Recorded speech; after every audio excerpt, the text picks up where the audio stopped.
RRC Group D, Ground Test 35, Physics subject. Question number 1. A noise level of 100 decibel would correspond to 100 decibel శబ్ద తీవ్రత కలిగి ఉన్నటువంటి అంశం ఏమిటి, లేదా 100 డెసిబుల్ ధ్వని తీవ్రత దేని నుండి వస్తుంది? Option A just audible sound, ఇది కేవలము వినడానికి ఉపయుక్తకరమైన ధ్వని మాత్రమే. రాంగ్ అండి. మనం వినడానికి ఉపయుక్తకరమైనటువంటి ధ్వని కేవలం 50 to 60 మధ్యలో మాత్రమే ఉంటుంది, కానీ ఇక్కడ ఇది 100 అన్నప్పుడు ఇది చాలా ఎక్కువ, కాబట్టి not considerable. Option B ordinary conversation, maximum 60 వరకు మన కన్వర్జేషన్ ఉంటుంది. Sound from a noisy street, వీధుల్లో సాధారణంగా వచ్చేటువంటి ధ్వనులు ఇవి తక్కువగానే ఉంటాయి. యంత్రం నుండి వచ్చే శబ్దం, yes it is more than 100 decibels. కావున option D is the correct one for this question. 100 డెసిబుల్ల ధ్వనిని విడుదల చేసేటువంటి అంశము ఈ క్రింది వానిలో ఏది? యంత్రము నుండి వచ్చేటువంటి శబ్దము. Yes, noise from a machine. Option D is the correct one here. Question number 17. The energy stored in a watch spring is, spring వాచ్లలో నిల్వ చేయబడిన శక్తి ఏమిటి? ఆప్షన్ ఏ కైనెటిక్ ఎనర్జీ, గతిశక్తి. ఆప్షన్ బి స్థితి శక్తి, potential energy. Option C heat energy, ఉష్ణశక్తి. Option D chemical energy, రసాయన శక్తి. సో ఇందులో స్ప్రింగ్ అనేటువంటి దానిలో నిల్వ ఉండేటువంటి శక్తి పొటెన్షియల్ ఎనర్జీ, స్థితి శక్తి. అందుచేత option B is the correct one. Potential energy, స్థితిజ శక్తి. Question number 36. Light waves projected on oil surface show 7 colours due to the phenomenon of. ఏ దృగ్విషయం కారణంగా నూనెను నీటి ఉపరితలంపై వెదజల్లినప్పుడు కాంతి తరంగాలు 7 రంగులుగా కనిపిస్తాయి? వాలి అంటే ఉదాహరణకి ఇది నీరు కలిగినటువంటి పాత్ర లేదా నీరు అనుకుందాం.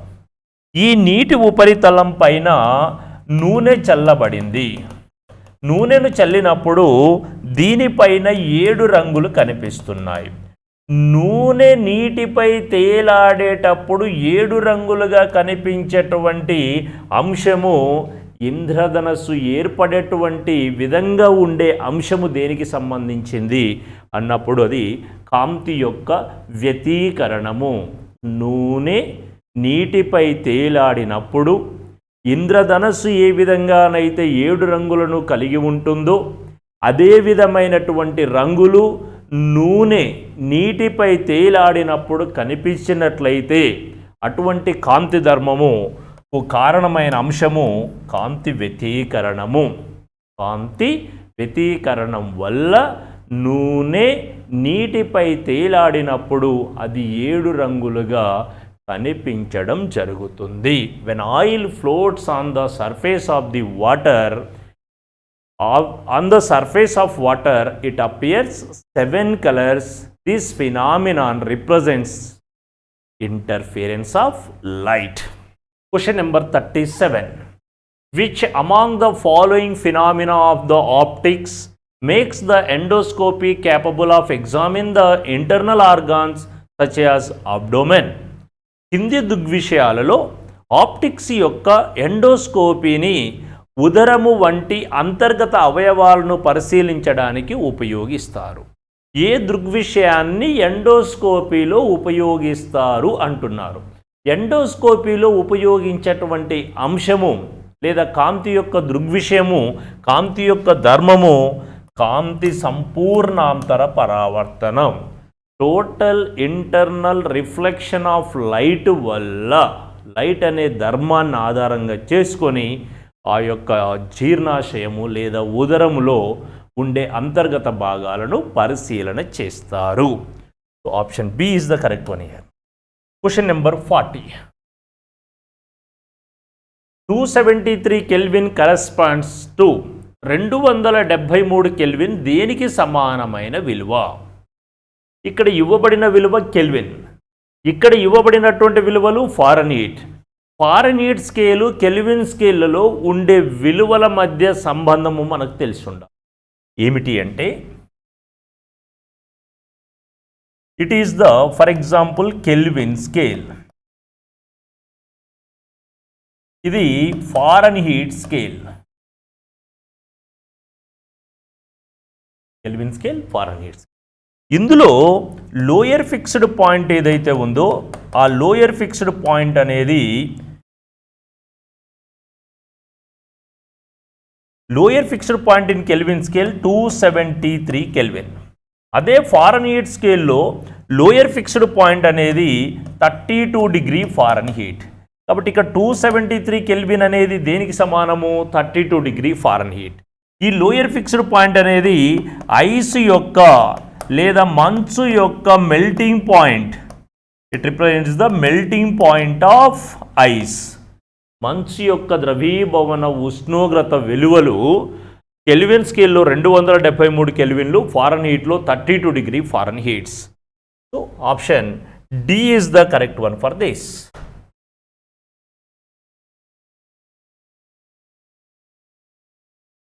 Question number 52.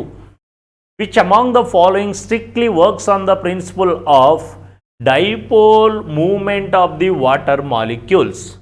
క్రింది వాటిలో ఏది నీటి ద్విధ్రువ అణువుల కదలిక సూత్రంపై ఆధారపడి పనిచేస్తుంది? అణువుల కదలిక వల్ల పదార్థము అనేది వేడెక్కేటువంటి ప్రక్రియ అనేది మైక్రోవేవ్ ఓవెన్లో మనము గమనిస్తాము. సో పదార్థాలను వేడి చేయడానికి ఈ ప్రాసెస్ అనేది ఉపయుక్తకరంగా ఉంటుంది. అందుచేత ఇక్కడ option B is the correct one. Question number 66. Which among the following property of the matter studied in rheology? క్రింది వాటిలో ఏది రియాలజీ యొక్క అధ్యయనం చేయబడుతుంది? రియాలజీ అనేది దేనిని గురించి అధ్యయనం చేస్తుంది? ఆప్షన్ ఏ గురుత్వాకర్షణ, గ్రావిటేషన్ కాదు. ఆప్షన్ బి విస్కసిటీ, ఎగ్జాక్ట్లీ స్నిగ్ధతకు సంబంధించి స్టడీ చేసేటువంటి అంశము rheology. Option B is the correct one here. Question number 85. The process due to which a given state of matter expands on the absorption of heat energy is called. ఉష్ణశక్తి యొక్క శోషణముపై పదార్థం యొక్క స్థితిని వివరించేటువంటి ప్రక్రియను ఏమంటారు? Process due to which a given state of matter expands on the absorption of heat energy. ఉష్ణశక్తి వల్ల అది విస్తరించడం అనేది జరుగుతుంది. కావున దాన్ని ఏమంటారు? థర్మల్ ఎక్స్పాన్షన్ అంటారు. ఉష్ణశక్తి శోషణం వల్ల పదార్థములో వ్యాకోచము విస్తరించడము జరిగే ప్రక్రియను ఏమని పిలవాలి? థర్మల్ ఎక్స్పాన్షన్, ఉష్ణ వ్యాకోచము అని పిలుస్తారు. కాబట్టి ఇందులో మనకి ఎస్ థర్మల్ ఎక్స్పాన్షన్, ఉష్ణ విస్తరణ లేదా ఉష్ణ వ్యాకోచం అంటారు.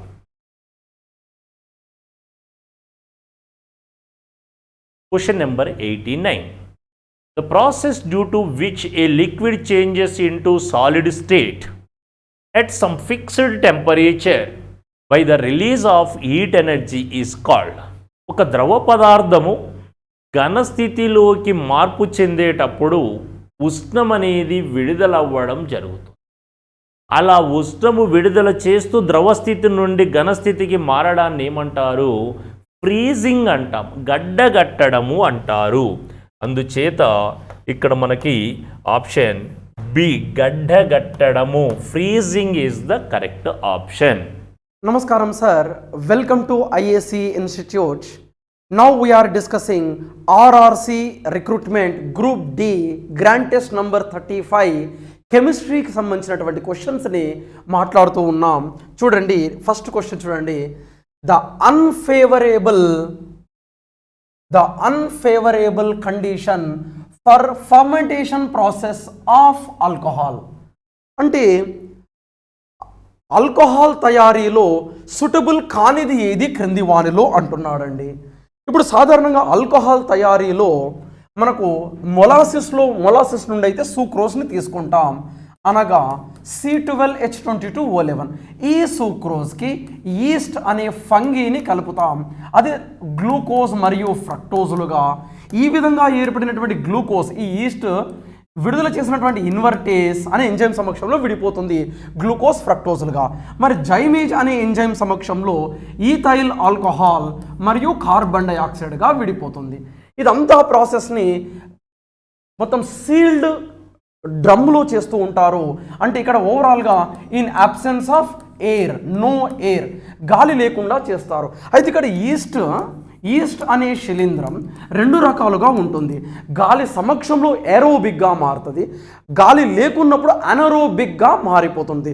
అయితే గాలి ఉన్నప్పుడు ఏరోబిక్గా ఉన్నప్పుడు సూక్రోజ్ని ఏ విధంగా మారుస్తుంది అంటే గాలి లేకుంటే నో ఎయిర్. ఇదంతా చూడండి ఇక్కడ, ఇప్పుడు ఇదంతా మనకు నో ఎయిర్లో ఉన్నప్పుడు అండి.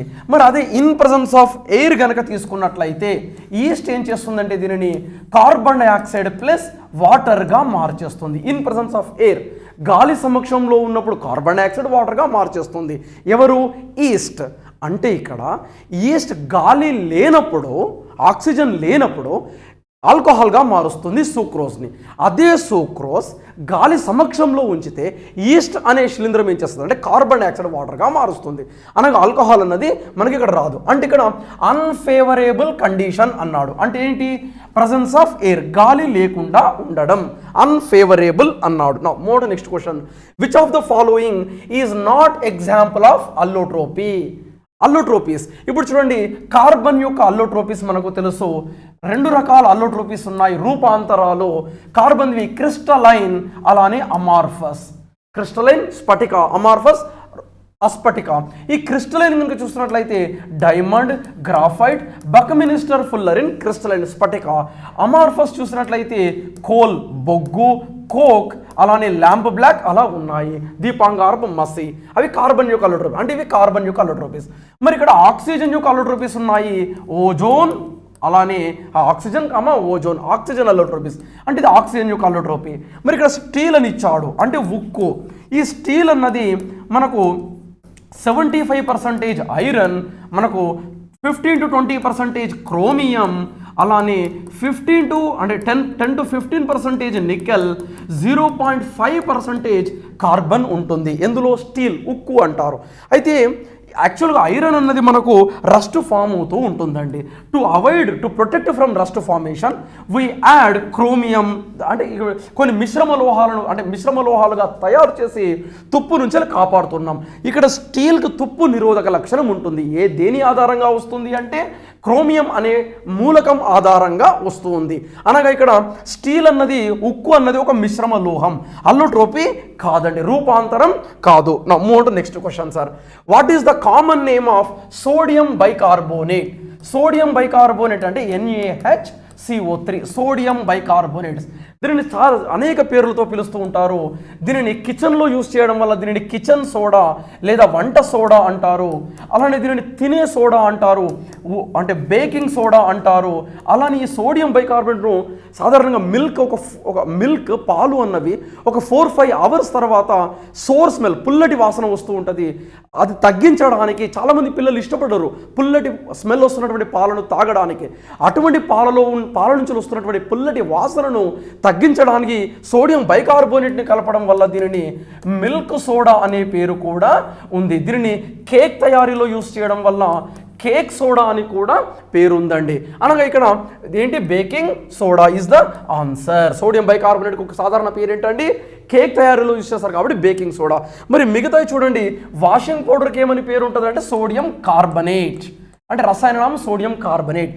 మరి అది ప్లాస్టర్ ఆఫ్ ప్యారిస్ అంటే కాల్షియం సల్ఫేట్ ఆఫ్ నీటి అణువును కలిగి ఉంటుంది. మనము రూమ్ సీలింగ్కి, బొమ్మల తయారీకి యూజ్ చేస్తూ ఉంటాం. సరే, ఇక్కడ ఆన్సర్ ఏదండి?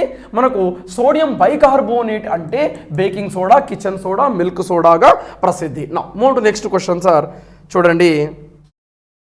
నా what are the main components of brass? Brass అనగా తెలుగులో మనం ఇత్తడి అంటామండి. దీనికి సిమిలర్గా ఇంకొకటి ఉంటుంది మనకు బ్రాంజ్, తెలుగులో మనం కంచు అంటాము. కాపర్ ప్లస్, ఈ రెండు కూడా కాపర్ ప్లస్. బ్రాస్లో ఎస్ అనే ఆల్ఫాబెట్ ఉంది, బ్రాంజ్లో జడ్ అనే ఆల్ఫాబెట్ ఉంది. మనం రివర్స్ తీసుకొస్తాం, ఇక్కడ ఎస్ అని రాస్తాం, ఇక్కడ జడ్ని తీసుకెళ్తాం. అంటే బ్రాస్ అంటే copper plus zinc, bronze Z అనే ఆల్ఫాబెట్ ఉంది కాబట్టి దీనికి రివర్స్ టిన్ను రాయాలి. అంటే బ్రాస్ అనగా ఏంటి, ఇప్పుడు కాపర్ ప్లస్ జింక్ అని అర్థమవుతుంది.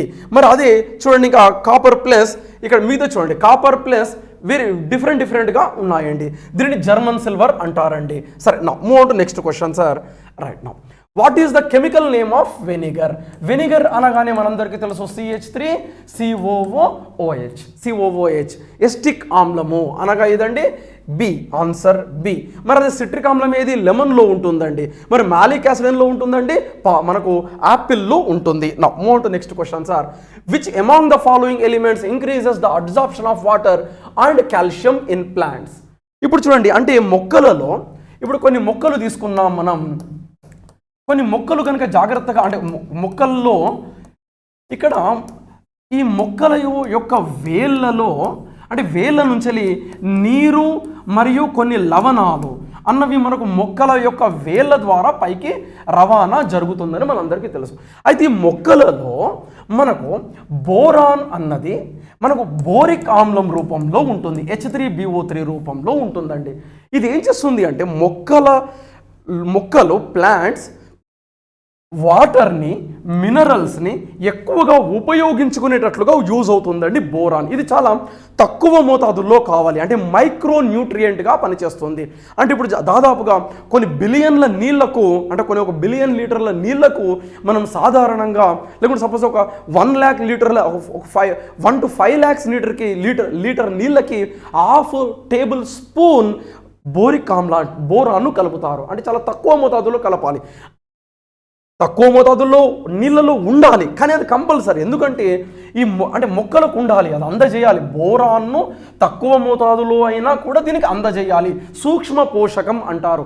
ఈ సూక్ష్మ పోషకం ఉన్నట్లయితే ఏమవుతుందంటే నీరు, లవణాల గ్రహించం ఎక్కువగా పెరుగుతుంది. ఒకవేళ బోరాన్ లోపం కనుక ఉన్నట్లయితే ఆ నీళ్ళలో, ఆ సాయిల్లో, ఆ మృత్తికలలో, ఆ పొరల్లో ఉన్నట్లయితే ఇవి ఎక్కువగా నీటిని పీల్చుకోక ఆకులన్నీ వాడిపోయినట్లుగా కనబడుతూ ఉంటాయి. అంటే ఇక్కడ చూడండి, ప్రధానంగా బోరాన్ మరియు బోరాన్ అన్నది, అంటే ఇక్కడ నీటిని పీల్చుకోవడం, కాల్షియంను పీల్చుకోవడం అన్నది ఎవరి సమక్షంలో జరుగుతుంది అంటే boron. Move to next question sir. చూడండి, the example of thermosetting plastic. మనకు ప్లాస్టిక్లో, అంటే పాలిమర్లో ప్లాస్టిక్లు 2 రకాలండి. ఒకటి మనం రీసైకిల్ చేయగలిగింది అనుకోండి, థర్మో ఎలాస్టిక్ అంటారండి. ఛాన్స్ టు రీసైకిల్ ఈజీలీ, అంటే సాధారణంగా PVC పైపులు, పాలీఎథిలిన్లు, that is low డెన్సిడ్ పాలీఎథిలిన్, high డెన్సిడ్ పాలీఎథిలిన్ వాటివి.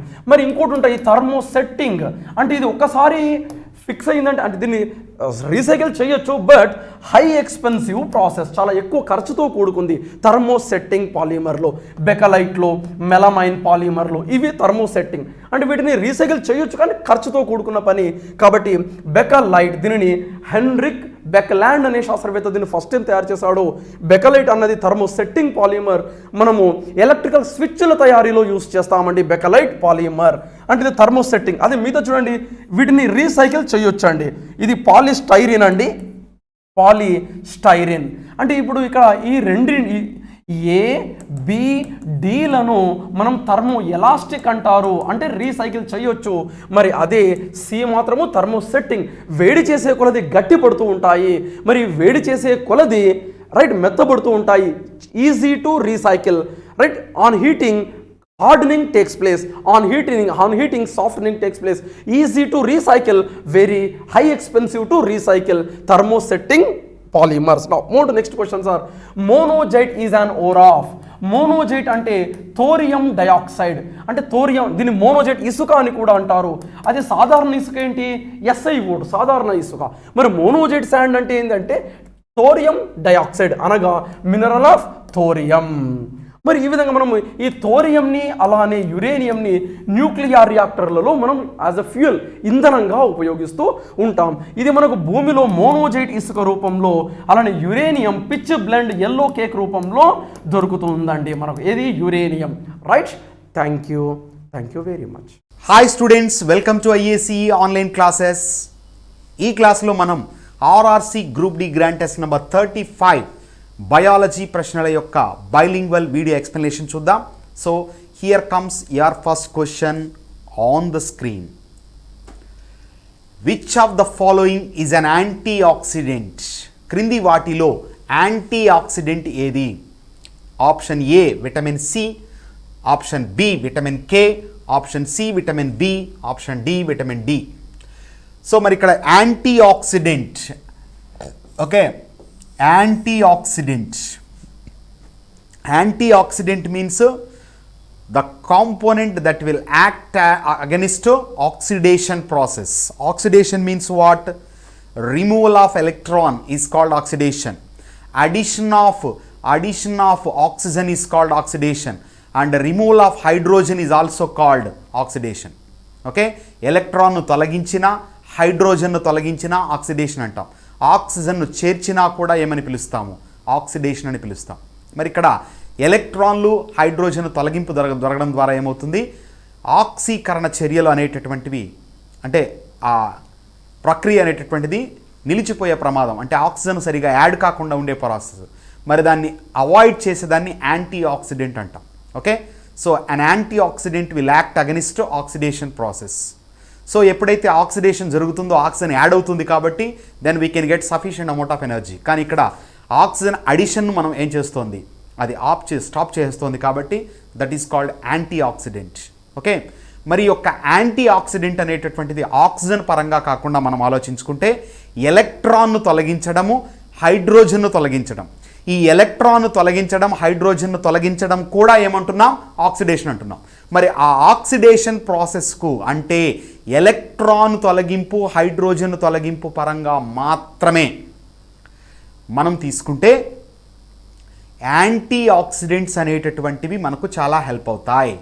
These antioxidant will avoid the process of removal of or loss of electrons and loss of hydrogen, so that life activities can be carried out without any problem. So సజీవ క్రియలన్నీ కూడా సక్రమంగా జరగడంలో ఎలక్ట్రాన్లు మరియు హైడ్రోజన్లు help చేస్తాయి. అలా ఎలక్ట్రాన్లు మరియు హైడ్రోజన్ యొక్క నష్టాన్ని నిలుపుదల చేసే పదార్థాలను యాంటీ ఆక్సిడెంట్స్ అని పిలుస్తారు. Okay, and if you come to these antioxidants, best example for this is vitamin C. Okay, so vitamin C, the chemical name is ascorbic acid. Okay, so if you take the name of our institute, IACE, I used to say this also. Okay, here an important bits regarding this name of this IACE. So here vitamin A, vitamin C, vitamin E, ఈ మూడింటిని ఏమంటాము? Anti cancer vitamins అంటారు. ఓకేనా, మన institute నేమ్లో ఉన్నటువంటి bits కనుక చూసుకుంటే పర్టికులర్గా ACE, ఈ మూడింటిని ఏమని పిలుస్తాము? Anti cancer vitamins. ఓకేనా, క్యాన్సర్ నిరోధక విటమిన్లుగా పిలుస్తారు. కారణం, all these three can act as what? Anti oxidants. అన్నీ కూడా యాంటీ ఆక్సిడెంట్స్గా వ్యవహరించగలవు. అందులో the first priority should be given to vitamin C. And if you come to this ఐకి వచ్చినప్పుడు iodine. This iodine is required for the proper functioning of a gland called thyroid gland. Okay, so thyroid గ్రంథి యొక్క సక్రమంగా పనిచేయాలంటే ఎవరు కావాలి? Iodine కావాలి. ఓకేనా, ఈ అయోడిన్ సరైన మోతాదులో ఉంటేనే థైరాయిడ్ గ్రంథి బాగా పనిచేస్తుంది. థైరాయిడ్ గ్రంథి బాగా పనిచేస్తే థైరాక్సిన్ హార్మోన్ వస్తుంది, so that you can have the total normal body growth. Okay, మరి IACE అనేది మీ తోడుంటే definitely success will follow you just like a shadow. మీ నీడ మిమ్మల్ని విడిచిపెట్టినా కూడా సక్సెస్ మిమ్మల్ని వదలకుండా మీ వెంటే ఉంటుంది. ఎప్పుడు? When you are in the family of IACE. Okay, so దాని ప్రకారం బిట్లు కూడా గుర్తుంచుకోవాలి. మనం ఇక్కడ యాంటీ ఆక్సిడెంట్స్ అన్నప్పుడు ACE, just remember our institute name so that you can get all the bits. Clear? Then vitamin K, the chemical name is phylloquinone. Phylloquinone. Vitamin B, there are several vitamins under B complex, so we are not considering that. Then vitamin D, the chemical name is calciferol. Okay, so answer is option A. Next, insectivorous plants grow in soil deficit in. మట్టిలో ఏ పోషక లోపం ఉండే చోట కీటకాహార మొక్కలు పెరుగుతాయి.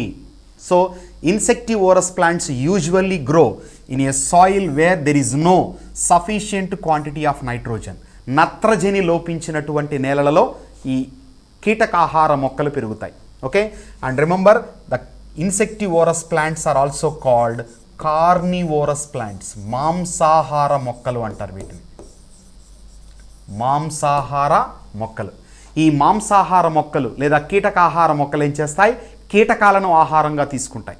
So that నత్రజని కోసం కీటకాలను చంపడం అనేటటువంటి ద్వారా ఇవి కీటకాలను ఆహారంగా తీసుకుంటున్నాయి కాబట్టి వీటిని మాంసాహార మొక్కలు లేదా ఇన్సెక్టివోరస్ ప్లాంట్స్ అని పిలుస్తాం.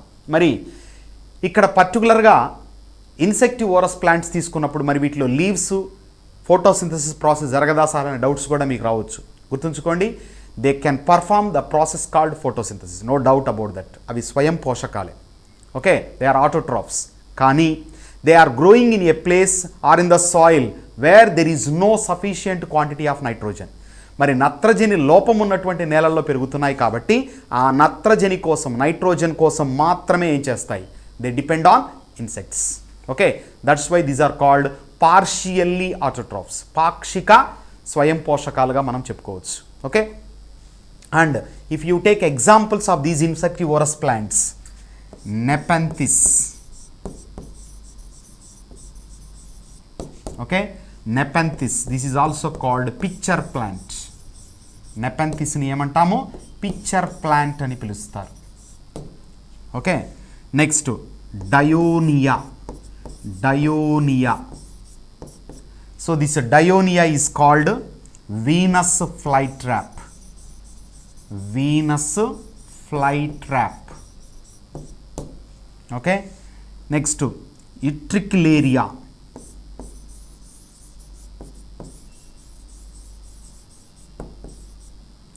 So this Utricularia is called bladder వర్ట్.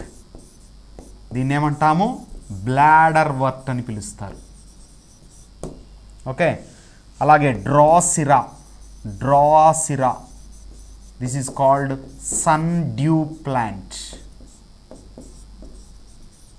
Sun due plant. Okay, so these are some of the examples of కీటకాహార మొక్కలు. ఓకే, నెపెంథిస్ దీన్ని పిక్చర్ ప్లాంట్ అంటాం. డయోనియా దీన్ని వీనస్ ఫ్లై ట్రాప్ అని పిలుస్తారు.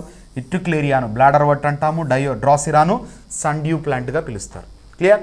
So answer is option B. Next, Montreal protocol is conserve. Montreal protocol దేని సంరక్షణకు ఉద్దేశించినది? So the Montreal protocol is to conserve ozone. So ozone పొర యొక్క సంరక్షణార్థము ప్రత్యేకంగా ఏర్పాటు చేసినటువంటి ఒక అంతర్జాతీయ ఒప్పందాన్ని మనం ఏమని పిలుస్తాం? Montreal protocol. So this Montreal protocol has formulated in the year 1987 on September 16th. 1987 September 16న ఈ యొక్క మాంట్రియల్ ప్రోటోకాల్ను ఏర్పాటు చేయడం జరిగింది. సో ఈ మాంట్రియల్ ప్రోటోకాల్ ఏర్పాటు చేసినటువంటి సెప్టెంబర్ 16ను ఏం చేస్తున్నాము? ప్రపంచ ఓజోన్ దినోత్సవంగా, వరల్డ్ ఓజోన్ డేగా సెలబ్రేట్ చేయడం అనేది జరుగుతుంది. Okay, so that is option B is the right answer for the question. And if you take the remaining greenhouse gases, so these greenhouse gases are the gases that causes a greenhouse effect, that is earth global wide temperature will be increased. So భూ ఉపరితల ఉష్ణోగ్రతలను పెంచే వాయువులను ఏమంటాము? ఈ యొక్క green house వాయువులు లేదా హరిత గృహ వాయువులు అని పిలుస్తారు. మరి ఈ హరిత గృహ వాయువుల యొక్క ఎమిషన్స్ అంటే వాటి యొక్క స్థాయిని తగ్గించడానికి అంతర్జాతీయంగా అమల్లోకి వచ్చినటువంటి ఒక ఒప్పందమే క్యోటో ప్రోటోకాల్. ఓకే, సో 1997లో క్యోటో ప్రోటోకాల్ను తీసుకొచ్చారు. Kyoto protocol. Kyoto protocol. Okay, this Kyoto protocol has formulated in the year 1997 and it has come into force from 2005 February 16th. Okay, so ఇది 2005 నుంచి అమల్లోకి రావడం జరిగింది. సో కాబట్టి ఇక్కడ హరిత గృహ వాయువులకు సంబంధించినటువంటి ప్రోటోకాల్ క్యోటో ప్రోటోకాల్ 1997లో ఫార్ములేట్ చేయడం జరిగింది. 2005 నుంచి అది ఫోర్స్లోకి వచ్చింది. Okay, and if you take this జీవ వైవిధ్యం biodiversity, so A convention on biological diversity, a convention on biological diversity, that is called CBD, convention on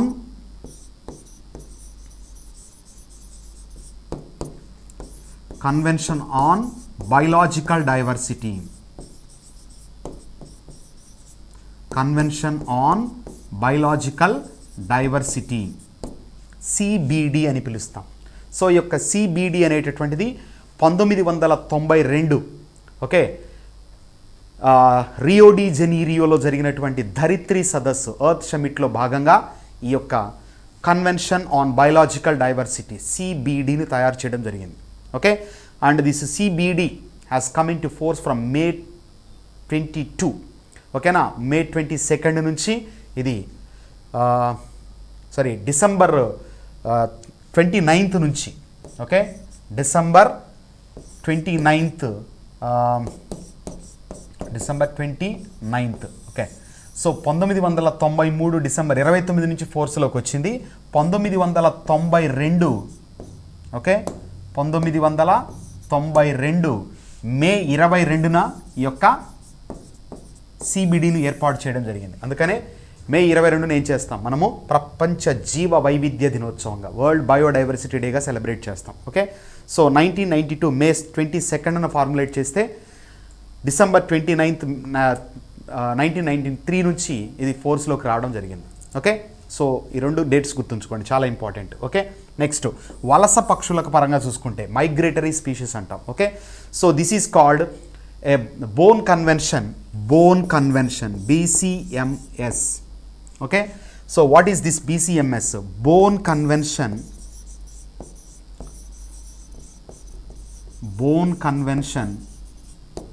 on migratory or bone convention for migratory species.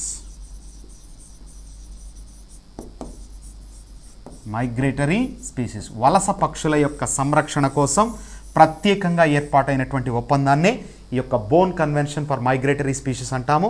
ఇది 1983, okay, in the year 1983 November 1st నుంచి ఇది ఫోర్స్లోకి రావడం జరిగింది.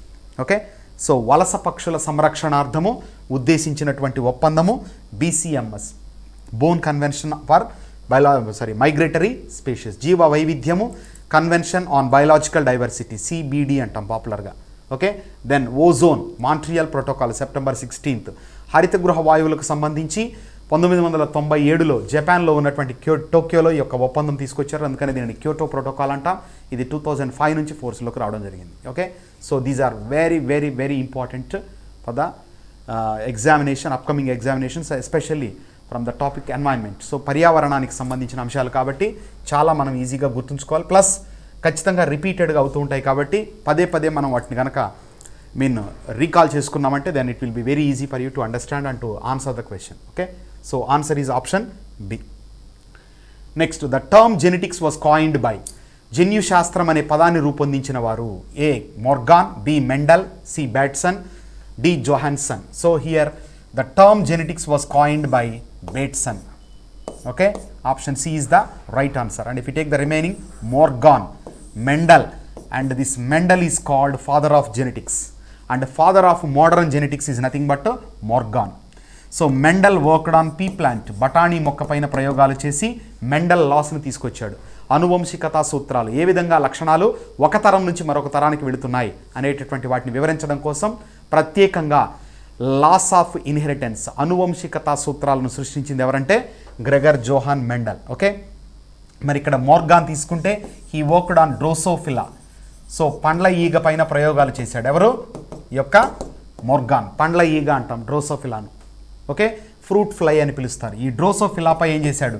Sex linked inheritance, లైంగిక క్రోమోజోములైనటువంటి X మరియు Y ద్వారా, okay, ఏ లక్షణాలైతే సంక్రమింప చేయగలుగుతున్నాయో వాటిని ఇతను అధ్యయనం చేయడం జరిగింది. వాటిని సెక్స్ లింక్డ్ ఇన్హెరిటెన్స్ అంటారు.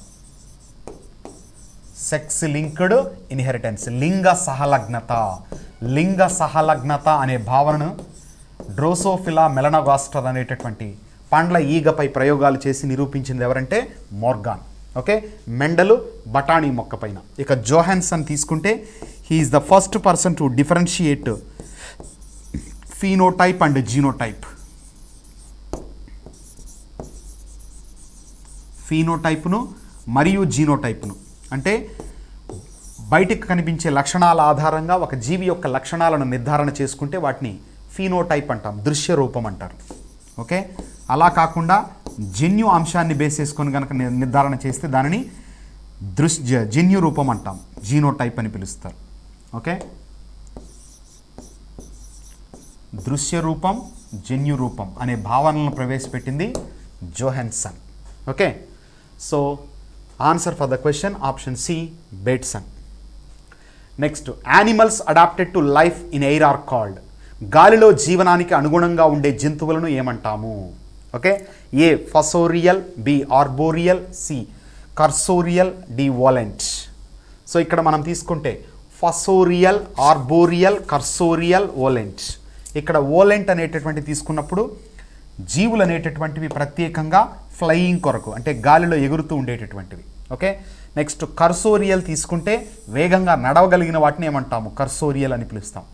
ఆర్బోరియల్ అంటే చెట్ల యొక్క తొర్రల్లో ఉంటాయి గ్యాప్స్, వాటిల్లో ఉండేటటువంటివి. ఫసోరియల్ అంటే బర్రోస్ను మేక్ చేసుకొని ఉండేటటువంటివి. మరి ఇక్కడ గాలిలో జీవనానికి అనుకూలంగా అన్నాడు. ఓకే, సో గాలిలో జీవనానికి అనుకూలంగా అన్నప్పుడు మనకు వోలెంట్ అనేటటువంటిది వస్తుంది. ఆర్బోరియల్ తీసుకుంటే చెట్ల యొక్క స్టెమ్ పైన ముఖ్యంగా తీసుకున్నప్పుడు అందులో ఉండేటటువంటి చిన్న చిన్న గ్యాప్స్ ఉంటాయి. పెద్ద పెద్ద ట్రీలు కనుక తీసుకుంటే మధ్యలో హోల్స్ అనేవి ఏర్పడి ఉంటాయి. అటువంటి వాటిలో నివాసం ఉండే వాటిని ఏమంటాము?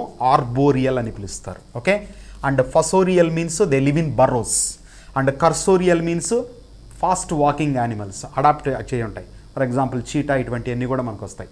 ఇక్కడ ఆర్బోరియల్కి వచ్చినప్పుడు కొన్ని రకాల పక్షులు, ఓకే, బర్డ్స్, మోస్ట్లీ క్రోస్, ఇటువంటివి వస్తాయి.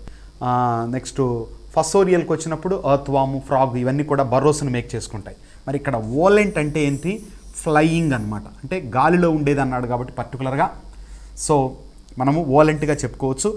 కొన్నిసార్లు ఆర్బోరియల్గా కూడా కన్సిడర్ చేస్తారు. కానీ ఇక్కడ ఆర్బోరియల్ మీనింగ్ చూసుకోండి, దాన్ని బట్టి మీరు you can decide the answer. Arboreal means nothing but the cavities present in the plants or in the tree. So అందులో ఉండే ఖాళీ ప్లేసుల్లో నివాసం ఉంటే దాన్ని ఆర్బోరియల్ లైఫ్ అని అంటాం, అలా ఆర్బోరియల్ యానిమల్స్ అంటారు. Okay, so here answer is option D, volant. Clear? Bryophytes are often called as amphibian plant because they. బ్రయోఫైట్లను తరచుగా ఉభయచర మొక్క అని పిలుస్తారు, ఎందుకంటే అవి ఏ అపియర్ లైక్ ఫ్రాగ్, కప్పలాగా కనిపిస్తాయి. Are found both in water and on land. So నీటిలో మరియు భూమిపై నివసిస్తాయి. Do not have a habitat preference, నివాస ప్రాధాన్యత వీటికి ఉండదు. కెన్ ఈట్ ఇన్సెక్ట్స్, కీటకాలను తింటాయి. సో కీటకాలను తింటాయి కాబట్టి వాటిని యాంఫీబియన్స్ అనట్లేదు. తర్వాత నివాసానికి ప్రాధాన్యత లేకపోవడం వల్ల వాటిని యాంఫీబియన్స్ అంటలేదు, కాబట్టి పక్కన పెట్టవచ్చు. నెక్స్ట్, కప్పలాగా కనిపిస్తోంది, కప్పలాగా కనపడదు, ఎందుకంటే it is a bryophyte is a plant. Then ఎందుకు దీనిని యాంఫీబియన్స్ అంటున్నాం? Because these are the plants which can live in both water as well as on the land. So భూమిపైన నివసించగలవు మరియు నీటిలో ఉండగలవు, ముఖ్యంగా తడి ప్రాంతాలలో ఎక్కువగా పెరగలవు. కాబట్టి వీటిని నీటిలో మరియు భూమిలో నివసిస్తాయి కాబట్టి వీటిని ఏమంటున్నాం?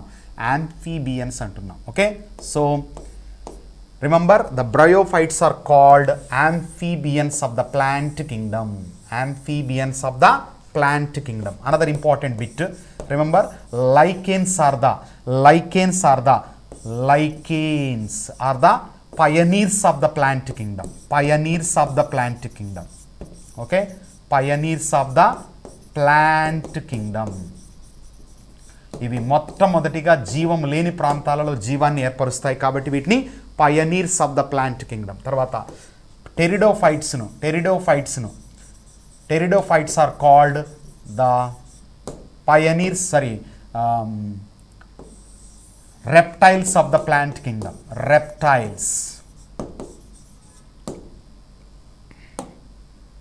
Reptiles of the plant kingdom. So okay, వృక్షరాజ్యపు సరీసృపాలు అని వీటిని పిలుస్తారు, టెరిడోఫైట మొక్కలను. ఎందుకంటే ఇవి సరీసృపాలు మొట్టమొదటిగా భూ వాతావరణానికి పూర్తిగా అనుకూలత చెందినటువంటి జంతువులు.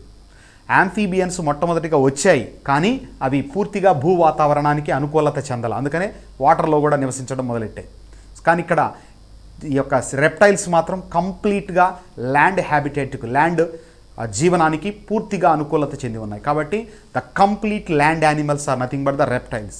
Since these are the plants which are adapted completely to the land life are nothing but pteridophytes. కాబట్టి టెరిడోఫైట్స్ని ఏమంటాము?